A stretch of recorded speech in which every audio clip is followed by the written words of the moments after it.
전원 확인하래요.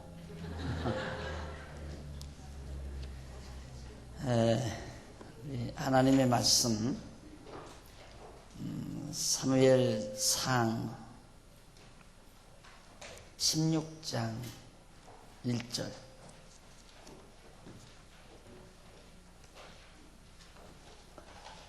사무엘상 16장 1절.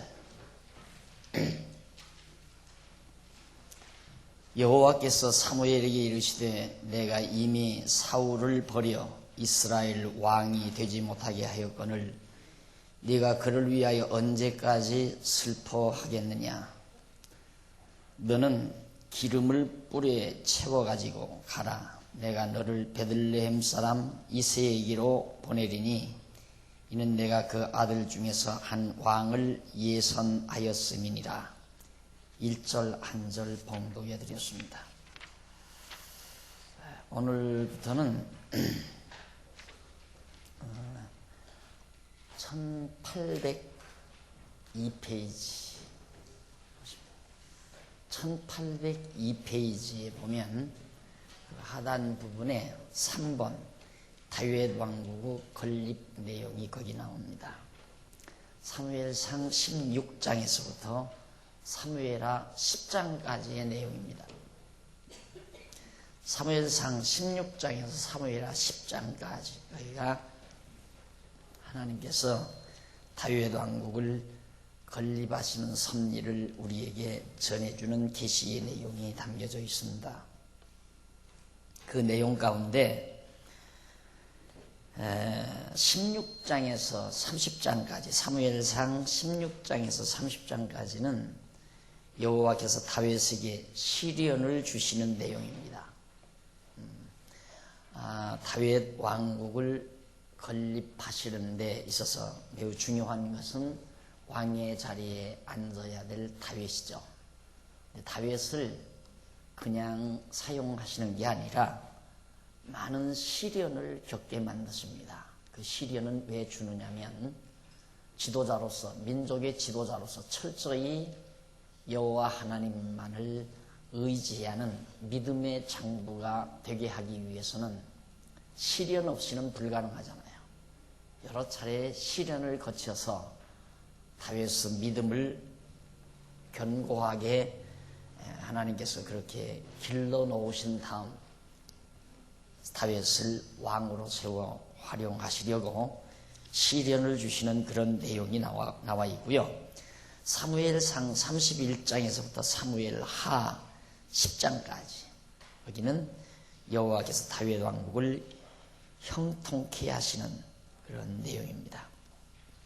하나님께서 다윗에게 시련을 주시고 그리고 그 왕국을 세워서 형통케 하시는 하나님의 섭리 내용이 사무엘상 16장에서부터 사무엘하 10장까지 내용이다. 이게 간단하잖아요. 그러니까 상당히 많은 분량이거든요. 사무엘하 16장에서 31장까지는 한 15장 되잖아요. 15장, 15장, 그러니까 16장, 16장이 31장까지니까. 그리고 이제 사무엘하 10장까지니까 26장에 달하는 많은 분량의 내용이 간단하게 요약하면 하나님께서 다윗을 연단시켜서 시련을 시켜서 왕위에 앉혀가지고 그 왕과 왕국을 형통하게 해주신다. 그 내용이에요. 그러니까 아주 간결한 내용이니까 그 간결한 내용을 항상 머릿속에 염두에 두시면서 아마 사무엘하 10장까지 공부하려면 아마 한두 달 공부를 해야 되겠죠. 그동안 공부하면서 항상 하나님께서 다윗을 언약대로 이스라엘 왕위에 앉히기 위하여 많은 시련을 주신다. 그리고 그 시련이 마친 다음 당당하게 이스라엘 왕위에 오르게 해서 그 왕국이 형통하게 해주신다 하는 얘기입니다. 자, 우리는 이런 곳에서, 이런 과정 속에서 이제 하나님의 섭리의 원리를 파악하게 되고 그걸 아는 것이 곧 지혜입니다. 바로 그런 것을 아는 것이 지혜. 그래서 지혜가 있으면 하나님이 하시는 일의 의미를 잘 알 수가 있죠. 다윗에게 많은 시련이 올 때 다윗이 만약에 하나님 여호와를 버렸다면 지혜 없는 사람이죠. 시련을 주실 때 많은 시련 속에서 철저히 여호와 하나님을 의지하게 됩니다. 지혜 있었기 때문이죠. 이런 하나님의 말씀들을 우리가 배워가면서 우리도 삶의 과정에서 그럴 수 있잖아요. 자, 이런 것들을 소위 이제 대부분의 많은 사람들이 적용하는데 자꾸 적용을 강조하는 거거든요. 적용을.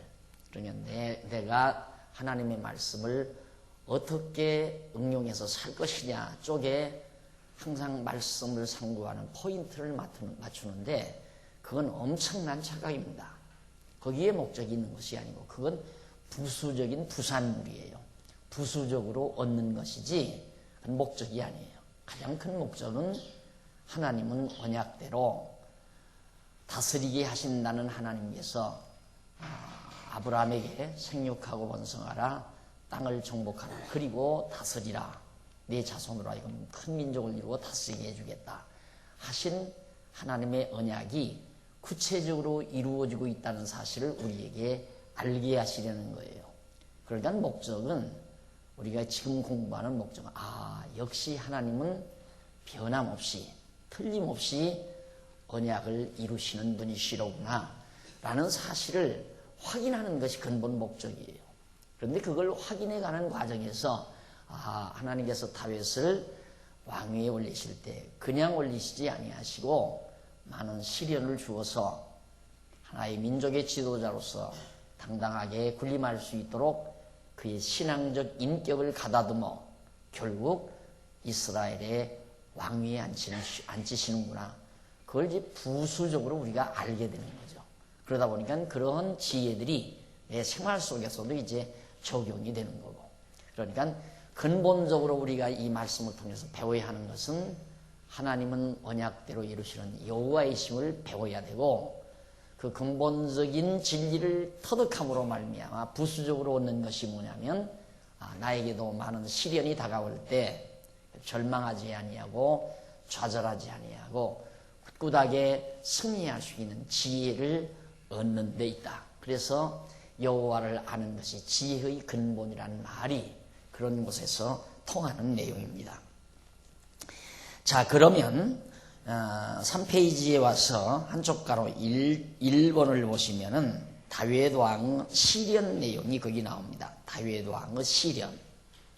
하나님께서 다윗 왕을 어떻게 시련하시는가 16장에서 30장까지 내용인데 그 내용 가운데 16장에서 20장까지는 여호와께서 다윗에게 주시는 첫 번째 시련 내용이에요. 시련을 한 번만 주시는 게 아니에요. 그리고 21장에서 25장까지는 두 번째 시련 내용이고 26장에서 30장까지는 세 번째 주시는 시련의 내용이에요. 그러니까 하나님께서 다윗을 서너 차례에 걸쳐서 참 인간이 한평생 살면서 한 번 시련을 당하는 것도 참 고달픈 일이거든요. 안 그래요? 어떤 사람은 물론 태어나서 죽는 날까지 어려운 것이 그냥 살다가 죽는 사람도 있을 수 있을 거예요. 그러나 사람이 한 번 세상에 살다가 충격적인 그런 시련을 누구나가 다 겪게 됩니다. 어떤 사람은 한 차례 겪을 수도 있고 어떤 사람은 두서너 차례 겪을 수도 있고 두서너 차례 겪다가 보면 죽는 날까지 그냥 시련만 당하다가 죽는 경우가 많잖아요. 그런데 다윗은 왕위에 오르기 전에 3번을 하나님께서 시련을 주시니까 참 견디기 어려운 시련이었죠. 하나 끝나면 또 시련이 다가오고 하나 끝나면 또 시련이 다가오고 그 시련도 적당한 시련이 아니에요. 생명이 위태로운 시련들, 이런 시련들을 다윗이 서너 차례 겪게 됩니다. 그것은 하나님께서 다윗을 담대하게 믿음의 사람으로 성숙시키기 위한 하나님의 섭리라고 그러죠. 자, 이렇게 해서 이제 사무엘상 16장에서 30장까지가 다윗 왕의 3차례에 걸친 시련 내용인데 4페이지에 넘어가 보시면 양쪽 가로 1번 첫 번째 시련 내용이 16장에서 20장에 소개됩니다. 그 첫 번째 시련 내용을 간단히 정리해 보면 16장에서 18장 5절까지 16장에서 20장까지가 첫 번째 시련인데 그 전반부 18장 5절까지는 여호와께서 다윗과 함께 하셔서 보호하시는 내용입니다. 하나님께서 다윗과 함께해서 잘 보호해 주셔요. 그러더니만 18장 6절로부터 20장까지는 사울이 여러 차례 다윗을 죽이려고 하는 그런 시련을 거기에서 소개해 주고 있습니다. 예, 하나님께서 잘 보호해 줬는데 사울 왕이 지금 사울이 왕 위에 앉아 있잖아요. 왕의 자리에 앉아 있잖아요. 그런데 이 사울이 지금 실수를 했단 말입니다. 실수를 하니까 사무엘이 속이 상했어요. 그래서 마음이 아파하니까 이제 읽어드린 말씀에 보니까 사무엘이 엘리압을 보고 마음에 이르기를 여호와를 기름 부을 자가 과연 그 앞에 있도다 하였더니 여호와께서 사무엘에게 이르시되 그 용모와 신장을 보지 말. 아니 죄송합니다. 16장 1절 여호와께서 사무엘에게 이르시되 내가 이미 사울을 버려 이스라엘 왕이 되지 못하게 했다. 네가 그를 위하여 언제까지 슬퍼하겠느냐.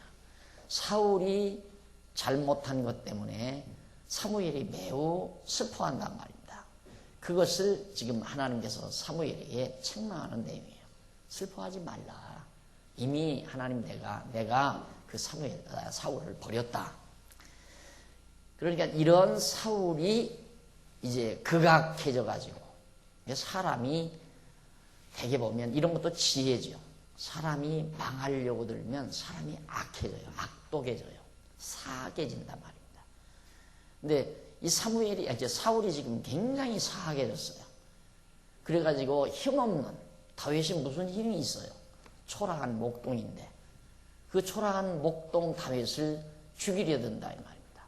그래서 그 죽이려 드는 사울 왕의 학대 아래서 다윗이 많은 시련을 첫 번째 시련을 겪게 되는 내용이 20장까지 소개됩니다. 자, 그 가운데 이제 여호와께서 함께 하시는 내용인데 16장에서 18장 5절까지가 함께 하시는 내용인데 우선 보십시다. 1절로 5절까지 16장 1절 5절까지 보면 사무엘이 여호와의 말씀을 듣고 이새에게 찾아가는 내용입니다. 아까 1절 봉독해 드렸죠.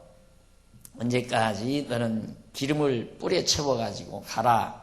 슬퍼하겠느냐. 너 그러지 말고 기름을 뿔에 채워서 가지고 가라. 어디로 가냐면 내가 너를 베들레헴 사람 이새에게로 보내리니 이는 내가 그 아들 중에서 한 왕을 예선하였음이니라.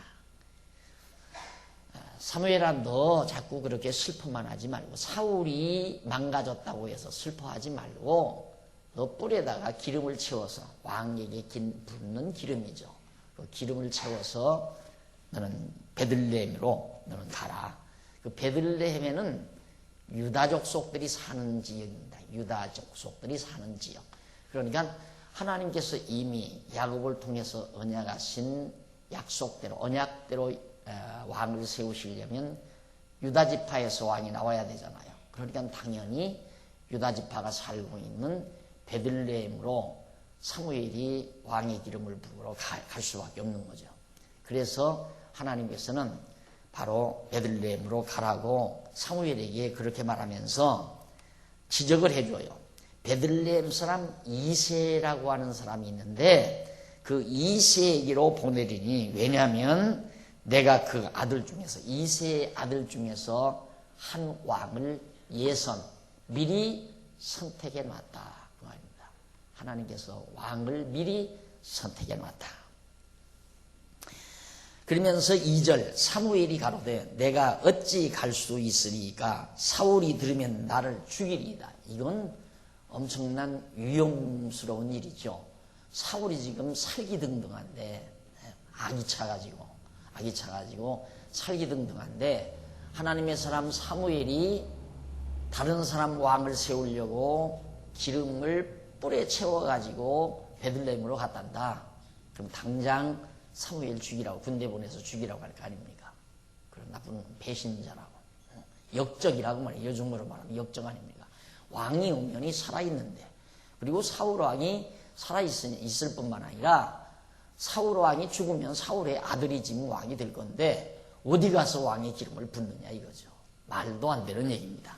그래서 사무엘이 어찌 난 갈 수 없습니다. 나를 죽일 겁니다. 그러니까 여호와께서 가라사대 너는 암송아지를 끌고 가서 말하기를 내가 여호와께 제사를 드리러 왔다 하고 이새를 제사에 청하라. 내가 너의 행할 일을 가르치리니 내가 네게 알게 하는 자에게 나를 위하여 기름을 부을지니라. 사무엘이 여호와의 말씀대로 행하여 베들레헴의 이름에 성읍 장로들이 떨며 그를 영접하여 가로되 평강을 위하여 오시나이까. 가로되 평강을 위함이니라. 내가 여호와께 제사하러 왔으니 스스로 정결케 하고 와서 나와 함께 제사하자 하고 이새와 그 아들들을 성결케 하고 제사에 청하니라. 하나님께서 걱정하는 사무엘에게 걱정하지 말라고 그랬어요. 너는 제물 하나를 끌고 가가지고 제사를 드려라. 암송아지 하나를 내가 끌고 가가지고 거기서 제사를 베들레헴에 가서 드리면서 이새와 그 아들들을 제사에 청해라. 그러면 그때 내가 너에게 할 일을 하나하나 다 지시할 테니까 그대로 내가 행하면 된다 해서 이제 사무엘이 베들레헴으로 간 거예요. 베들레헴으로 가니까 베들레헴 제사장들이 깜짝 놀라는 거죠. 베들레헴에 있는 자들이. 사무엘이 이제 그대로 베들레헴의 성에 이르니까 그 성읍의 장로들, 제사장들이 아니라 성읍에 있는 장로들이 벌벌 떱니다. 야, 이거 하나님의 사람이 베들레헴에 오는 거 보니까 이거 길조냐 흉조냐, 우리를 책망하러 오는 것이냐 칭찬하러 오는 거냐 궁금하다 말입니다. 이렇게 떨면서 평안이니까 평안한 일로 오셨습니까? 라고 묻는 거예요. 그러니까 맞다, 평안한 일로 왔다 하면서 내가 제사하러 왔으니까 다 정결케 하고 같이 제사를 드리자 라고 그렇게 해서 이제 하나님의 명하신 말씀대로 사무엘이 진행하는 과정이 바로 여기에 소개되고 있습니다. 그 다음 이제 7페이지에 넘어가면요 16장 6절로부터 13절까지 나오는데 사무엘이 이새의 말째 아들인 다윗에게 기름을 붓는 내용입니다. 결국 이새가 아들이 몇이 있는데 제일 막내둥이 아들에게 기름을 부어요. 왕의 기름을. 6절 그들이 오매 사무엘이 그러니까 이새와 그 아들들이 이제 제사하러 왔단 말이죠. 사무엘이 엘리압을 보고 마음에 이르기를 여호와의 기름 부으실 자가 과연 그 앞에 있도다. 이새와 아들들이 딱 왔는데 이새의 아들들 가운데 제일 큰 아들 엘리압이라고 하는 큰 아들이 하나 있었어요. 근데 엘리압을 딱 보는 순간 사무엘이 보는 순간 너무너무 잘생긴 거예요. 너무너무 잘생기고 우람하게 잘생기고 미남이고 그걸 보고는 마음에 이르기를 사무엘이 마음에 이르기를 여호와의 기름 부으실 자가 과연 이 엘리압이로구나.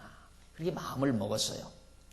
그렇게 마음을 먹으니까 7절 여호와께서 사무엘에게 이르시되 그 용모와 신장을 보지 말라. 내가 이미 그를 버렸노라. 사람은 언제나 외모를 보잖아요.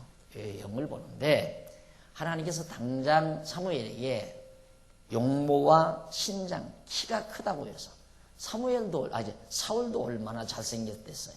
키도 크고 다른 사람보다 보편적인 사람보다 머리 하나가 더 있다고 그랬어요. 아주 준수하고 잘생긴 사울인데 결국 사울 하나님 버렸잖아요. 엘리압 이새의 아들 유다지파 이새의 아들 엘리압도 그렇게 잘생기고 키가 컸지만은 사무엘의 마음에는 들었으나 하나님의 마음에는 들지 않았습니다. 그래서 절대 너는 외모를 보아서는 안 된다. 내가 이미 그를 버렸노라. 나의 보는 것은 사람과 같이 아니하다. 사람이 보는 거하고 하나님이 보는 거하고 시각이 다르다고 말이에요. 사람이 좋게 보는 것은 하나님이 싫게 보는 거고 하나님이 좋게 보는 것은 인간이 싫게 보는 거고 항상 인간과 하나님은 대조적이죠. 그래서 하나님, 성경에도 보면 꼭 사람들이 좋은 것은 하나님이 하지 말래요. 사람들이 좋아하는 건 전부 하나님이 하지 말라는 거예요. 그리고 또 에덴 동산에서부터 그랬잖아요. 하나님이 선악을 알게 하는 과일을 따먹지 말라고 그랬는데 사람이 보기에는 먹음직하고 보암직하고 탐스러웠단 말입니다. 그래서 자기 좋은 대로, 인간이 자기 좋은 대로 선악을 알게 하는 과일을 따먹었어요. 그러다 보니까 결국 선과 악을 아는, 좋고 나쁜 것을 아는 그런 인간이 돼버려가지고 그 다음부터는 이제 하나님이 좋으면 인간은 나쁘고 인간이 좋으면 하나님은 싫고 하나님과 맞서는, 왜? 선과 악을 아는 인간이 되다가 보니까 하나님만이 선악을 알아야 되는데, 하나님만이 선악을 알아야 된다는 말은 하나님만이 좋고 나쁜 것의 기준을 가지고 계셔야 된다는 말이에요. 인간도 좋고 나쁜 것에 대한 기준을 가지고 있다면은 언제나 하나님과 맞서는 거죠. 하나님 좋은 건 내가 싫고 내가 좋은 건 하나님이 싫고, 이렇게 되면 하나님과 거리가 멀어져 가는 거 아니겠어요? 그래서 하나님께서는 인간이 선과 악을 모르도록 돼 있어요. 모르게 하도록. 인간은 선과 악을 모르고 그냥 하나님 앞에 천진난만하게 즐겁게 사는 모습으로 인간을 창조해 놓은 거예요. 애당처럼. 그러니까 여러분들 아이들도 길러보면 점점 나이가 들어갈수록 미워지지 않아요. 처음 나눴을 때가 이쁘지. 처음 나서 포동포동 이제 젖살이 오를 때, 그때가 이쁘지 않아요. 왜? 천진난만하니까. 그건 아무것도 몰라요. 엄마도 잘 몰라요. 그냥 깨끗하고 천진난만해요. 그냥 마음이 평안하고 젖 먹여놓으면 아무 근심 걱정이 없어요. 그렇게 인간이 하나님 앞에서 살도록 만들어 놨는데, 이게 이제 점점 자라나서 너댓살 먹기 시작하면 심통 부리기 시작하고 제 주장 펴기 시작하고 짜증 부리기 시작하고 제 좋은 대로 하겠다 이거죠. 근데 어머니 아버지가 제 좋은 대로 안 해준다 이거야. 그러니까 이제 막 미운 7살이 된다고 그러잖아요. 인간이 마치 그렇게 돼버린 거예요. 그러니까 선과 악을 안다는 것은 어리석은 거죠. 결국 제가 늘 강조하듯이 결국 우리가 하나님 앞에서 거룩하게 산다는 것은 그냥 편안하게 사는 거예요. 편안하고 즐겁고 편안하게.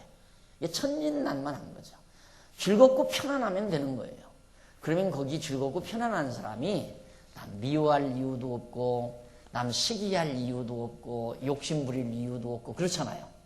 즐겁고 마음이 편안한 사람이 남 미워하겠어요? 안 미워 안 해요. 하라고 해도 안 해요. 남 욕하라고 해도 안 해요. 시기 질투하라고 해도 안 해요. 마음이 편안하고 즐거운데 무엇 때문에 남을 시기하고 질투하고 미워하고 증오하고 욕심부리고 그럴 이유가 없잖아요. 그러니까 우리는 선하게 살아라, 악을 행하지 말고 선하게 살아라, 이것이 중요한 게 아니라 하나님 앞에 늘 편안함과 감사와 기쁨이 충만한 삶, 즐거움으로 사는, 항상 하나님 앞에서 감사와 찬송이 넘치는 삶, 그런 삶이 거룩한 생활의 기초라고 그랬죠. 베드로서에. 거룩한 생활의 기초가 뭐냐? 항상 감사와 찬송이 넘치는 삶. 그런 삶은 살면 거룩하게 산단 말이에요.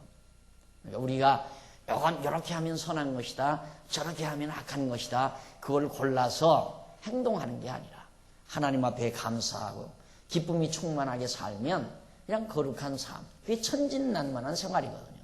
그러니까 이 다음 우리가 천국에 가면 천국의 법은 사랑이라고 그러잖아요. 푹신한 하나님의 사랑에 취해서 마치 엄마 품에 안겨있는 어린아이, 젖된 어린아이의 모습처럼 가장 평온하고 아름다운 모습으로, 그런 모습으로 살아가는 그런 삶, 그게 사랑의 법에서 사는 삶이에요. 거기서 뭐 천국에 갔는데도 너 도둑질하지 말아라, 거짓말하지 말아라, 살인하지 말라, 이런 등등의 법으로 우리가 다스려지는 게 아니라, 이게 애당초 에덴 동산이 그런 곳이었거든요. 타락하기 이전의 동산이. 그러니까 여기 지금 사무엘도 자기 보기에는 엘리압이 참 좋았던 거예요. 그게 사람이 보는 평가예요. 그러나 하나님 보시기에는 엘리압이 아니라 그 말이에요. 우리가 이런 데서도 또 지혜를 얻는 거죠. 이런 데서도 지혜를 얻는 건 내가 미워하고 내가 싫은 사람도 하나님이 사랑할 수 있는 사람이다 라는 것. 사무엘이 아무리 좋아하는 사람도 하나님은 싫어하는 자였다 라는 것. 이런 것들이 바로 나 자신을 발견하게 하는 매우 중요한 부분들입니다. 그러니까 남을 미워하고 증오하고 싫어하고 이런 일은 참 어리석은 일이죠. 자, 그래서 이제 절대 외모를 보지 말라 그러면서 8절 이새가 아미나답을 불러 사무엘의 앞을 지나게 하며 사무엘이 가로되 이도 여호와께서 택하지 아니하셨느니라. 이새가 자기 아들 둘째 아들 즉 아미나답이라는 사람을 야 둘째 오너라 해서 사무엘 앞을 지나가게 했어요. 근데 사무엘의 마음 가운데 하나님께서 응답이 안 오는 거예요. 허락지 않는다 이 말입니다. 그래서 여호와께서 이 아미나답도 택하지 않았다. 9절 이새가 삼마 셋째죠. 지나가게 하며 사무엘이 가로되 이도 여호와께서 택하지 아니하셨느니라.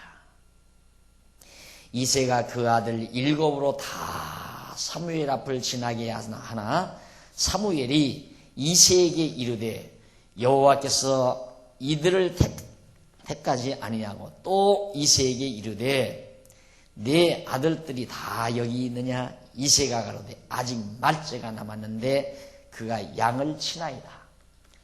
이새가 집에 있는 아들 7을 다 차례로 사무엘 앞을 지나게 해도 하나님께서 한 사람도 허락을 안 한다 이 말이에요. 그러니까 사무엘이 당황될 거 아니에요. 그러니까 사무엘이 이새에게 이게 네 아들 다냐 물으니까 하나 있는데 저 들에서 지금 양을 먹이는 막내둥이 하나 있습니다. 그건 아들 같지도 않은 거예요. 아버지가 볼 때에도. 아마 이제 어릴 뿐만 아니라 그 막내둥이 어떻게 정말 원치 않게 낳았던가 보죠. 그러니까 어떻게 보통은 대부분은 부모들이 다 막내를 사랑하잖아요. 어리니까 사랑하는데 어떻게 이새는 특이해요.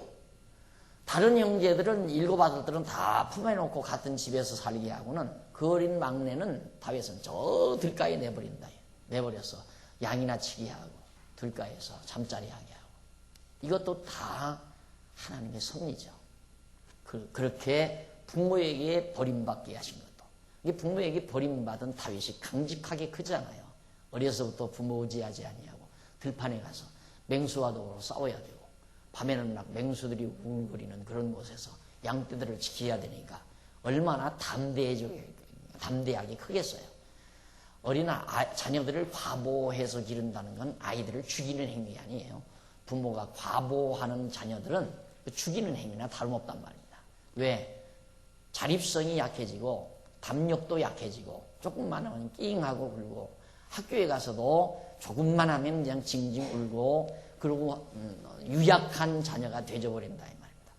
그런데 하나님께서 다윗은 벌써 이새에게 아버지에게도 결국 사랑받지 못하고 저 들판에 버려져서 양떼들이나 먹이도록 그의 초년 생활부터 하나님께서 양육을 하는 거죠. 그게 다 하나님의 경륜과 섭리 속에 이루어지는 거란 말입니다.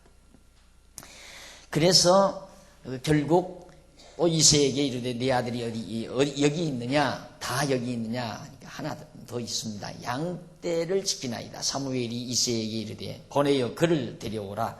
그가 여기 오기까지는 우리가 식사 자리에 앉지 아니하겠노라. 빨리 데려와라. 다윗이 여기 그 마지막 막내둥이가 오기까지는 우리가 밥을 먹지 않겠다 이 말이에요. 이 일이 굉장히 시급한 일이다 이 말이에요. 빨리 왕의 기름을 붓는 일이.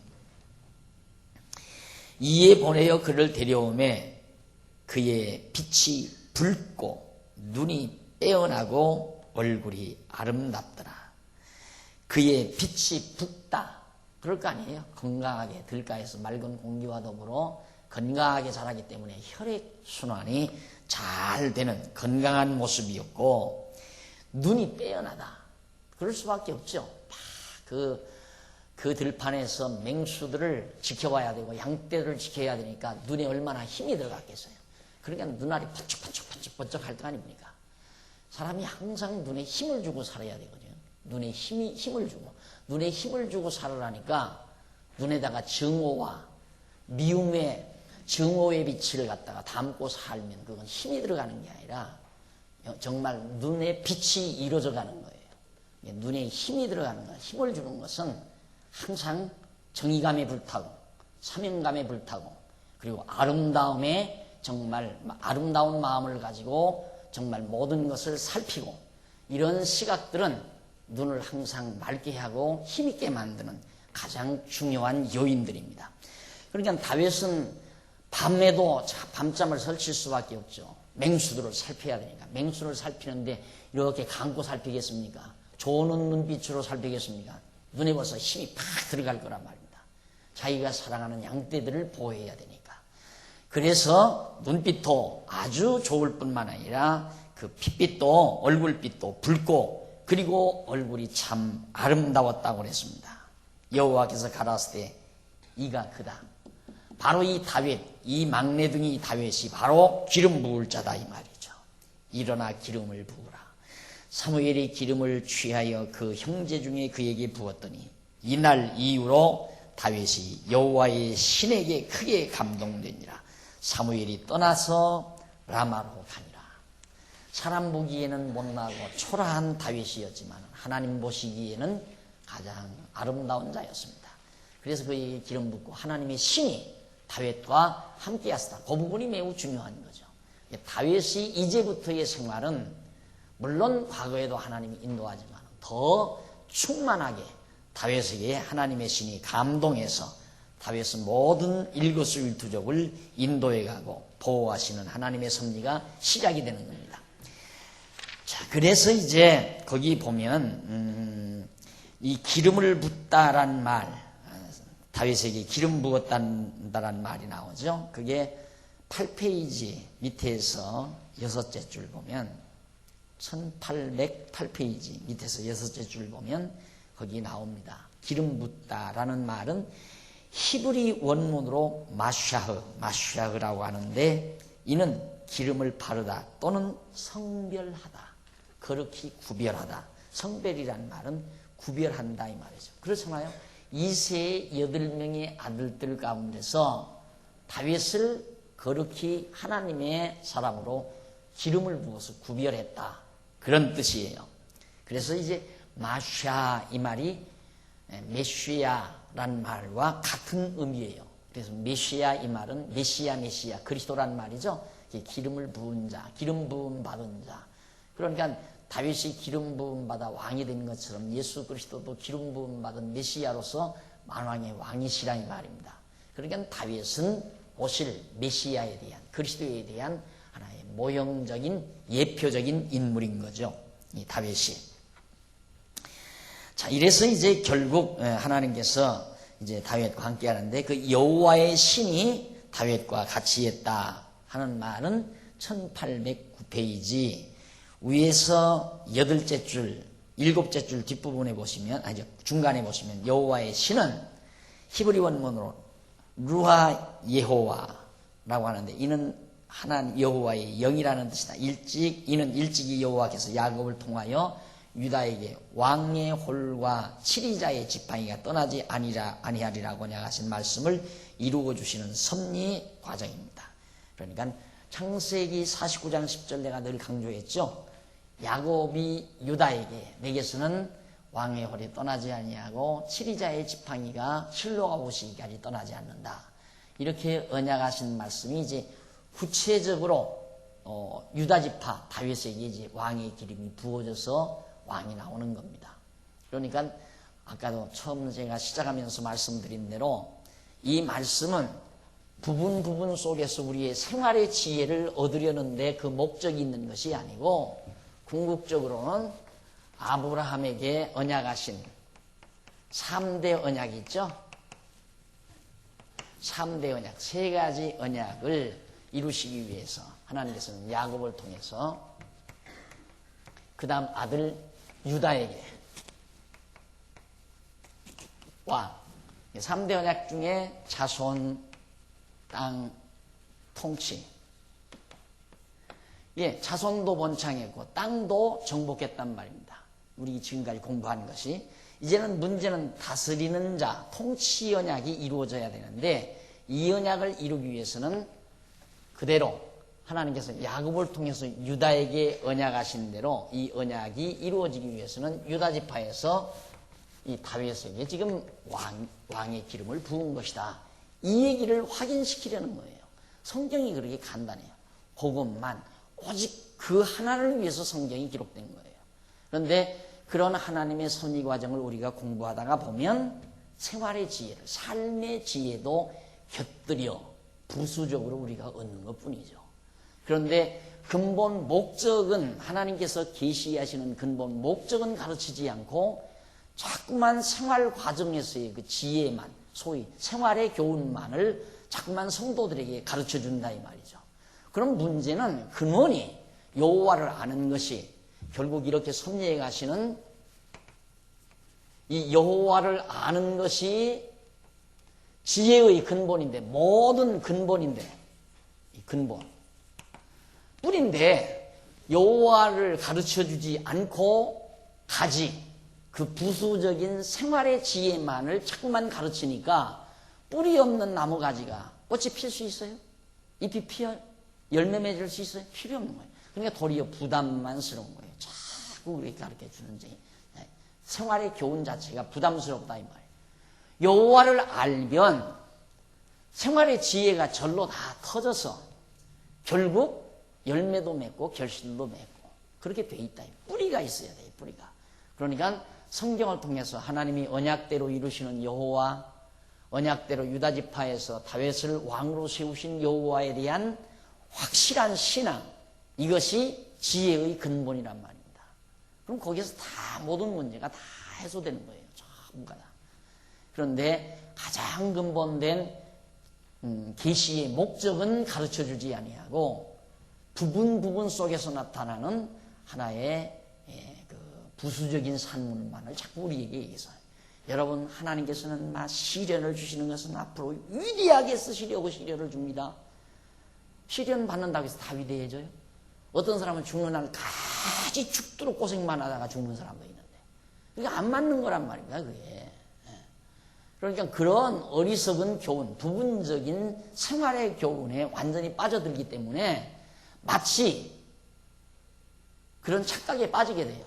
예를 들면 간증을 들으면 어느 분이 11조를 2년을 해도 아무 답이 없더니만 3년째 딱 마치고 나니까 난데없이 집을 한 채 사고, 또 1년 지났는데 난데없이 생각지도 않은 땅을 하나를 샀는데 그것이 3년 만에 그냥 10곱이 올라가지고 부자가 됐습니다.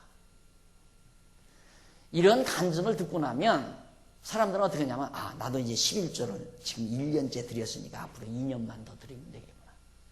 11조 2년 아니라 10년을 드려도 땅 한 평도 못 사고 살다 죽는 집사님들도 많단 말이에요. 이게 그런 어리석은 데 빠져들면 안 된다 이 말입니다.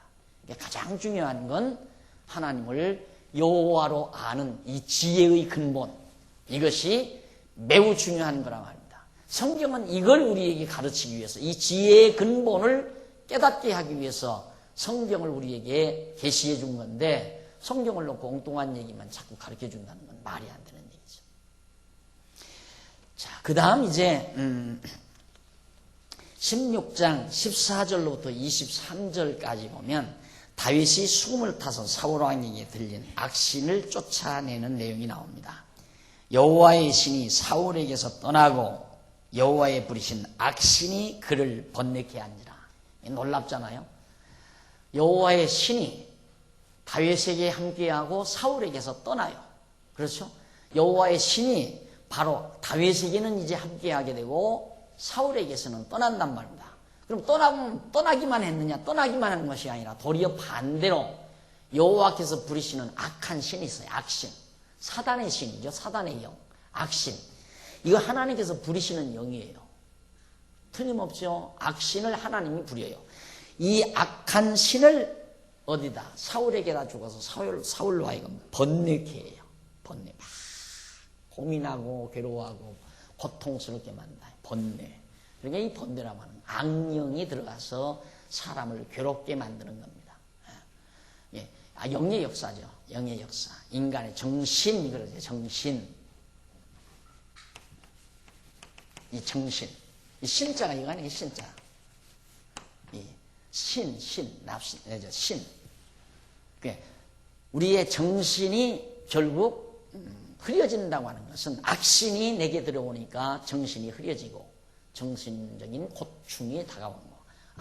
정신적인 고통이 매우 심하다. 이 말은 악신의 역사란 말입니다. 정신적인 고통이라고 하는 거. 이 정신적 고통은 머리가 항상 복잡하고 머리에 온갖 근심 걱정이 들어있고 이거 다 정신적 고통 아니에요. 그 악신이 들어가서 그런 거예요. 누구나마다. 그래서 이걸 빙자로 해서 소위 침례교단의 일종에서는 감기 든 것도 귀신 들렸다. 모든 걸 귀신으로 다 해결하려고 하는데 정신적인 고통은 그건 악신의 역사예요. 이 사울왕에게 이 하나님께서 부리시는 악신을 집어넣어서 번뇌하도록 하나님께서 그렇게 만들어주니까 15절 이 정신병 환자가 된 거예요. 쉽게 말하면 사울이 신하들이 그들에게 이르되 보소서 하나님의 부리신 악신이 왕을 번뇌케 하온즉 원컨대 우리 주는 주의 앞에 모시는 신하에게 명하여 수금 잘 탈 줄 아는 사람을 구하게 하소서. 하나님의 부리신 악신이 왕에게 이를 때에 그가 손으로 타면 왕이 나으리이다. 이 악신, 정신적인 고충이라고 하는 거. 사람이 그래서 이게 감정을 고르게 하는 예능, 이게 참 아름다운 겁니다. 예술이라고 하는 것.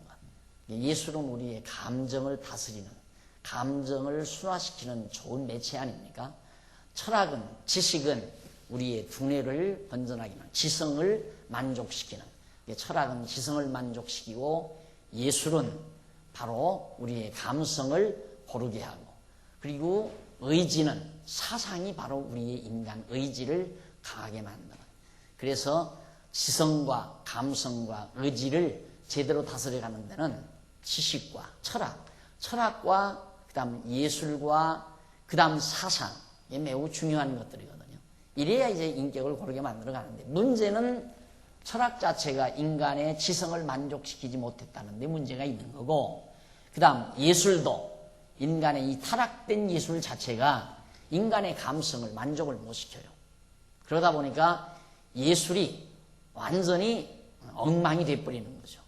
그러니까 예술, 노래, 이게 정착이 안 되고, 소위 대부분의 많은 사람들은 유행하는 유행가에 바로 맡겨버리잖아요. 그건 거짓된 거란 말입니다. 거짓 예술. 거짓 예술에 취해버리니까 결국 자기 감성이 아름답게 조화되어져 가는 것이 아니라 도리어 감성 자체가 나중에는 자꾸만 더 탁해져요. 감성 자체가 탁해지니까 예를 들면 한때는 소양강 처녀만 불러도 참 좋았어요. 예를 들면 유행가 아닙니까? 소양강 처녀가. 그런데 한두 달 불러보니까 그 시시하다 이 말입니다. 그런데 다른 가수가 또 올라와가지고 또 이상한 노래를 또 불러요. 이상한 노래를 부르니까 또 그 노래에 완전히 반해버리는 거예요. 그거에 이제 1년을 못 간다 이 말이에요. 계속 거듭거듭. 나중에 그렇게 가다 보니까 현대 노래는 어떻습니까? 과거 살던 우리들은 따라도 못해요. 무슨 소리인지도 몰라.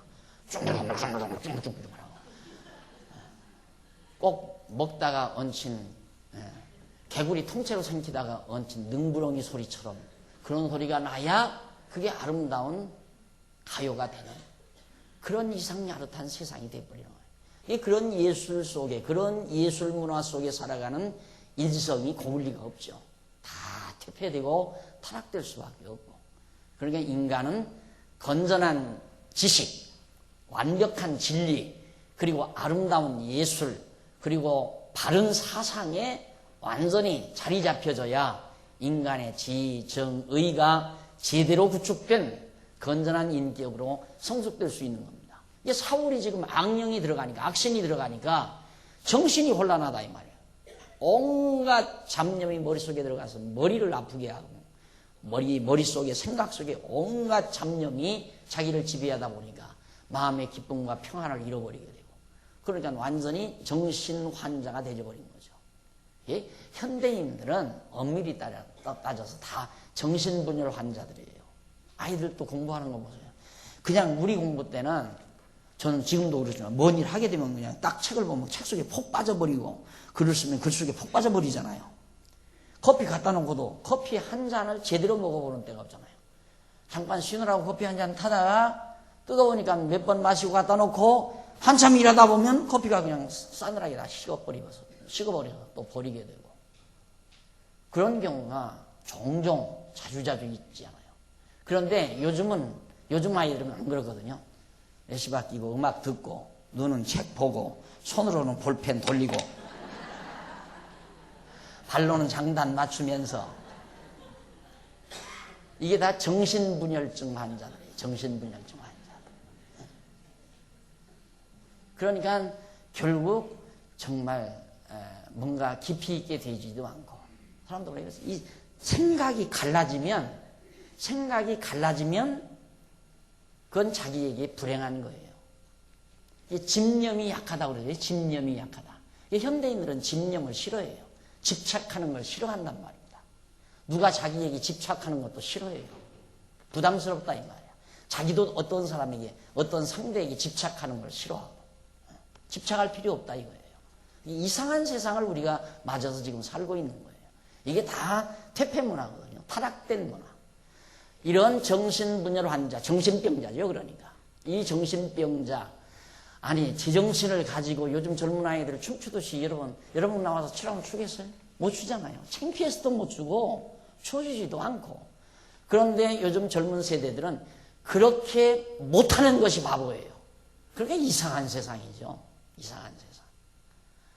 그래서 하나님께서 이제 악령을 사울왕의 뇌 속에 집어넣어 가지고 번뇌케 하니까 아름다운 노래, 아주 아름다운 곡으로 악기를 탈 줄 아는 수금을 탈 줄 아는 사람을 불러서 당신 앞에서 왕 앞에서 수금을 아름다운 음색으로 수금을 타게 되면 그 복잡한 머리가 정리된다 이 말이에요. 왜 현대인들이 가끔 복잡한 세상을 살다가 음악 감상실을 왜 갑니까?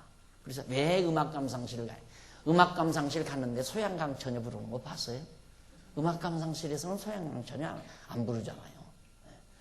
그 서구 음악을 가만히 듣다가 보면 그게 기독교 문화 음악이거든요. 그러니까 찬송가에 나오는 곡들이 거의 다 서구 음악, 그 찬송가 곡에서 다 나온 것들입니다. 대부분 다.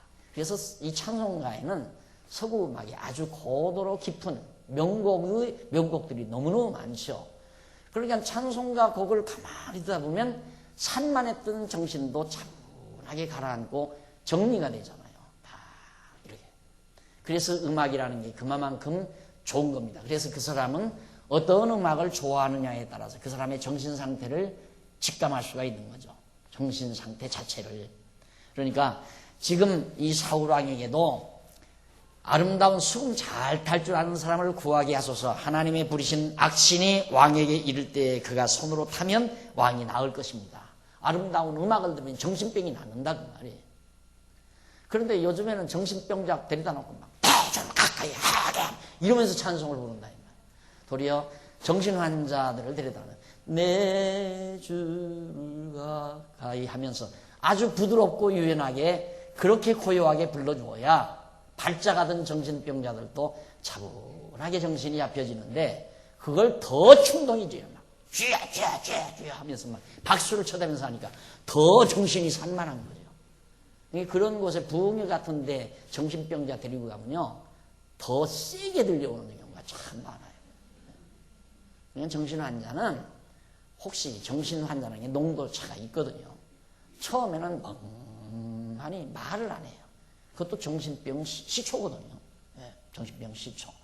그러니까 그런 정신적인 결함이 있을 때에는 항상 조용한 곳을 찾아서 아름다운 음악을 즐기고 좋은 아름다운 책을 보게 하고 좋은 생각을 만들게 하고 또는 잔잔한 풍경을 바라보게 만들고 그렇게 해서 정신을 수양하도록, 정신을 잡아가도록 그렇게 해가는 것이 매우 중요한 것입니다. 그런데 그래서 이제 사울 왕에게도 그렇게 아름다운 수금을 탈 줄 아는 사람을 갖다가 노래를 들으면 나을 겁니다. 17절 사울이 신하에게 이르되 나를 위하여 잘 타는 사람을 구하여 내게로 데려오라. 수금 잘 타는 사람을 데려오라 이 말이죠. 소년 중 한 사람이 대답하여 가로되 내가 베들레헴 사람 이새의 아들을 본즉 탈 줄을 알고 호기와 무용과 구변이 있는 준수한 자라. 여호와께서 그와 함께 계시더이다. 다윗을 소개했어요. 자, 만약에 다윗이 가정에서 부모 밑에 자랐다면 수금 타는 것을 못 배웠을 거예요. 그런데 들가에 가서 양을 먹이다 보니까 낮에 뭐예요? 양떼들 풀밭에 다 눕혀놓고 아름다운 전경을 바라보면서 거기서 수금을 타면서 노래를 부르고, 그래서 그가 부른 노래 가운데 여호와는 나의 목자시니 내게 부족함이 없으리로다. 그 노래가, 그 시편이 바로 목동 생활을 하면서 떠올랐던 그 시상을 그가 하나님 찬양으로 부른 노래입니다. 얼마나 아름다운 명시입니까? 사망이 음침한 골짜기로 다닐지라도 해를 두려워하지 아니할 것은 주께서 나와 함께 하십니다. 양떼들을 몰고 험한 골짜기 가도 하나도 두렵지 않다 이 말이에요. 왜? 여호와 하나님이 자기와 함께 한다는 확신 때문에. 그런 것들을 노래로 담아서, 그래서 성경에서 가장 시를 많이 쓴 사람 중에 하나가 다윗이고, 다윗보다 더 많이 쓴 건 솔로몬이죠. 솔로몬은 시편에도 더러 썼고, 그 다음 잠언도 썼고, 그 다음 전도서도 썼고, 아가서도 썼어요. 부전자전이라고 아버지가 시인이었기 때문에 아들도 시인이었던 것 같아요. 그러니까 사실상 난 가끔 그런 얘기하지만 사실 이 대통령 자리라고 하는 것이 인격적으로 가다듬어져야 되거든요. 그래서 사실 시를 모르는 사람, 노래를 모르는, 시를 모르는 사람은 뭔가 인격적으로 어딘가 치우쳐져 있어요. 인격적으로 치우쳐져 있단 말입니다. 이게 감성적으로 고르게 가다듬어지지 아니하면 사람이 좀 냉피동물처럼 냉정하다든가 어느 외골수로 빠져버린다든가, 그래서 자꾸만 좀 주변과 어울리지 못하는 그런 이제 인격으로 그렇게 형성될 가능성이 많은 거죠. 그래서 시를 안다고 하는 건 그만큼 인격적으로 그만큼 정리가 돼 있다는 얘기입니다. 시도 나름이겠지만은, 이게 다윗이 부른 이런 시, 하나님 여호와를 아는 여호와 찬양이죠. 다윗의 찬양이나 시나 솔로몬의 시는 전부 여호와를 아는 지혜로부터 나온 시들이에요. 금년 여름 사경회 때는 이제 제가 전도서를 요약 강의를 하려고 그렇게 생각을 하거든요. 전도서 지금 다 이번에 나오잖아요. 이제 8월 달에 또 9권 나오는데 거기에 이제 전도서가 들어있기 때문에 뭐 9권을 다 강의할 수는 없고, 지난번 이제 잠언서 강의했으니까 이번엔 전도서를 한번 요약해서 강의해 드리려고 하는데, 그 전도서 내용 자체가 전부 여호와 하나님에 대한 지혜로부터 나온 그런 노래들이란 말입니다. 그런 노래가 음색만이 아니라 그 음색 속에 담겨진 가사, 내용 자체가 매우 중요한 거란 말입니다. 이 음색이라고 하는 건, 음정이라고 하는 건 내용에서 나와야 돼요. 내용과 더불어 음정이 나와야 되거든요. 그러니까 보통 이제 우리 찬송가에도 보면 찬송가 내용은 다 다른데 곡은 1절, 2절, 3절, 4절 곡은 똑같잖아요. 그거 잘못이라 이 말이에요. 날들 하라면 그렇게는 안 해요. 1절 가사가 다르고 2절 가사가 다르니까 가사에 따른 곡이 나와야 제대로 맛이 나는 거거든요. 그러니까 명곡 같은 것은 절대 1절, 2절, 3절이 없어요. 1절로 쫙 1막, 2막으로 쫙 엮어져서 딱 떨어지죠. 그래야 그게 정석이란 말입니다. 그러니까 아버지 하고 부르는 것은 막 아버지가 멀리 계시기 때문에 그러는 거고, 아버지 하는 건 아버지가 바로 앞에 있다는 얘기 아니에요. 그러니까 그 음색에 따라서 그 환경도 다 이렇게 되어지듯이 음악도 그렇게 되어져야 된다 이 말이에요. 그러니까 아름다운 음악이란 음색에만 달려 있는 것이 아니라 그 음색을 가능하게 하는 가사 내용 자체가 매우 중요한 것이다. 그래서 다윗이 이제 채택이 돼가지고 사울 왕 앞에 가서 바로 수금을 탈 겁니다. 그러면 그 수금 타는 음색 자체 속에는 다윗의 모든 사상이 담겨져 있어요. 다윗이 간직하고 있는 조화된 감정이 다윗이 타는 수금 속에, 수금의 음색 속에 담겨져 있다 이 말입니다. 마음이 슬픈 사람이 피아노를 치면 슬픈 곡이 나오는 거고, 마음이 즐거운 사람이 피아노를 치면 아주 즐거운 템포의 곡이 나오는 것처럼, 다윗이 지금 수금을 타도 비단 수금 소리지만 수금 소리 내면 속에는 다윗이 가지고 있는 그의 사상과 신앙, 그의 인격, 그의 감정들이 깊이 묻어진 그런 음색들이 지금 수금을 통해서 나오게 될 거란 말입니다. 자, 그래서 이제 그가 픽업이 됐는데 19절, 사울이 이새의 사자를 이새에게 보내어 이르되 양치는 네 아들 다윗을 내게로 보내라 하매 이새가 떡 한 가죽 부대와 포도주와 염소 새끼를 나귀에 실리고 그 아들 다윗의 손으로 사울에게 보내리라. 예물을 주어서 왕이 불렀으니까 야, 이제야 우리 아들이 등극이 되는가 보다 하고 아버지는 즐거워서 보냈을 거 아닙니까? 21절, 다윗이 사울에게 이르되 그 앞에 모시어 섬에, 사울이 크게 사랑하여, 정말 크게 다윗을 사울이 사랑하여 자기의 병기든 자를 심고 거기에 이제 수행원까지 딸려줬어요. 예, 다윗 잘 보호해라, 수행해라. 이새에게 사람을 보내어 이르되 청컨대 다윗으로 내 앞에 모시어 서게 하라. 사울이 딱 보니까 너무너무 욕심이 났다 이 말이에요. 쉽게 말하면 다윗이. 그래서 자기 앞에 늘 있게 하고 싶었어요. 그래서 아버지 이새에게 사람을 보내서 다윗 절대 목장으로 못 보내겠다. 내가 데리고 있겠다 이 말이에요. 그가 내게 은총을 얻었느니라 하니라. 사울에게 은총을 얻었기 때문에 내가 데리고 있을 거니까 못 간다.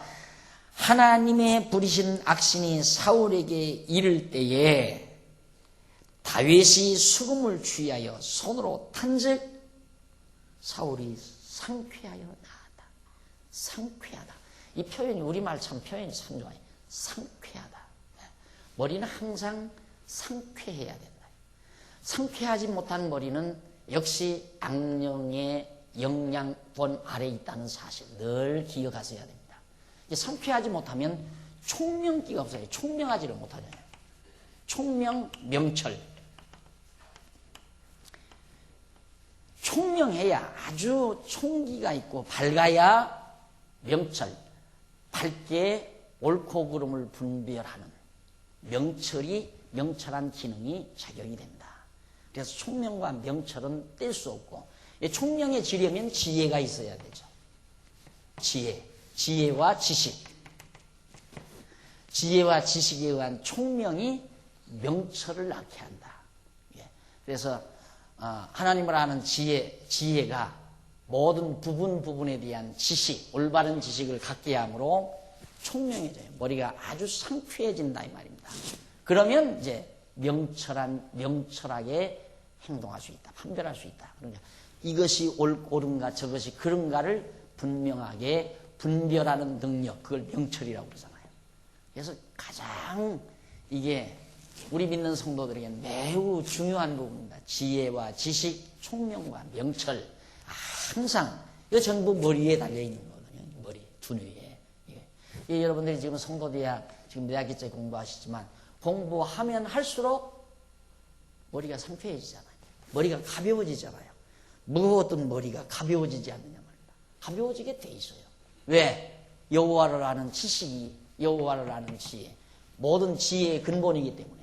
지혜의 근본을 알면 지엽적인 가지의 지식을 터득하게 되고, 그러다 보니까 총명해지고 머리가 상쾌해지고, 그리고 이제 명철하게 생활해 갈 수 있는, 옳고 그름을, 좋고 나쁜 것, 선하고 악한 것, 이런 것들을 바르게 분별하는 명철의 기능이 잘 발휘하게 되진다 그 말입니다.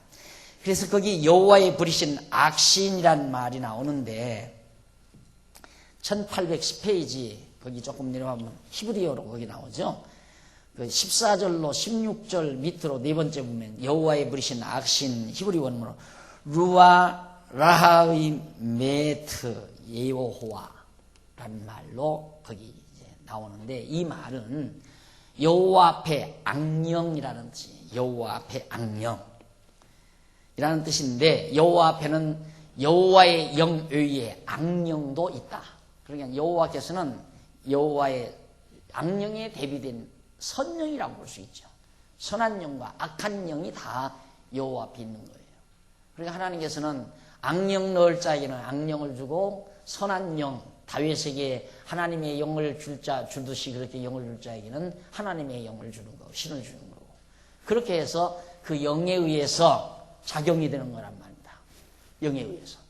악령 집어넣으면 뭐 지혜가 어두워지고 지식도 총명도 명철도 다 어두워져 버리기 때문에 근심, 걱정, 염려, 온갖 잡념, 불안, 공포, 초조 이런 것들로 머리가 꽉 채워져 버리게 되고 악령이 들어가니까 하나님의 거룩한 영, 성령을 집어넣으면 지혜의 영이 오니까 지혜, 지식, 총명, 명철해져서 정말 마음의 평강과 기쁨을 간직할 수 있게 되시는 거고.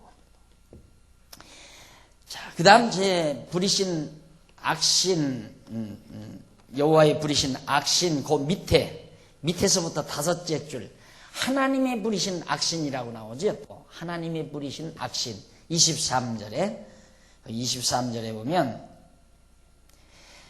하나님의 부리신 악신이 사울에게 이를 때 다윗이 수금을 취하여 손으로 탄즉 나다 상쾌해졌다. 나오는 하나님의 부리신 악신은 이는 악한 하나님의 영이라는 뜻이죠. 악한 하나님의 영, 하나님의 악한 영. 곧 여호와 앞에 악령을 말하는데 이 악령은 하나님이 주관하시는 영이기 때문에 악한 하나님의 영이라고 그렇게 표현하는 겁니다. 그래서 하나님은 악한 영도 주관하고 성령도 주관하고 선령도 주관하고. 그런데 대부분의 많은 사람들은 악한 영, 사단의 영은 하나님이 마음대로 주관 못하는 줄 알죠. 그래서 다 신앙이 엉터리로 되어버리는 거예요. 이게 매우 중요한 겁니다. 악한 사단도 하나님이 다 주관한다. 하나님이 사단하고 지는 거예요. 예수님께서 이제 그 마태복음에 보면 사탄이 마귀가 나타나잖아요. 예수님이 금식기도 했을 때 그때 마귀하고 예수님하고 대결을 하죠.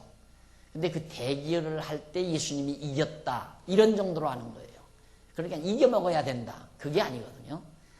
예수님, 마태복음에 그런 장면이 나오는 것은 사단도 마귀도 충분히 다 물리칠 수 있는 능력을 가지신 메시아임을 증거하기 위해서 그런 사건을 보여준 건데, 봐라, 사단하고 예수님하고도 싸울 수 있는 거다. 그래서 잘못하면 예수님도 진다, 사단한테. 이렇게 생각하는 거예요. 질 수가 없는 거예요. 사단도 마음대로 다 물리칠 수 있는 전능자 메시아라는 사실을 계시하기 위한 사건이지 마귀와 우리들이 싸워야 된다 항상. 그래서 사람들이 신앙생활 할 때 마귀를 물리치려면 막 열심히 기도하고 마귀를 물리치려면 막 찬송을 열심히 하고 그래서 하나님하고 힘 합쳐서 마귀를 때려 부숴야 된다 이렇게 자꾸 생각하잖아요. 우리 하나 손한데도 하나님께서 때려 부술 것도 없어요. 눈만 한번 흘겨도 그냥 납작해져 버리는 게 악령이지.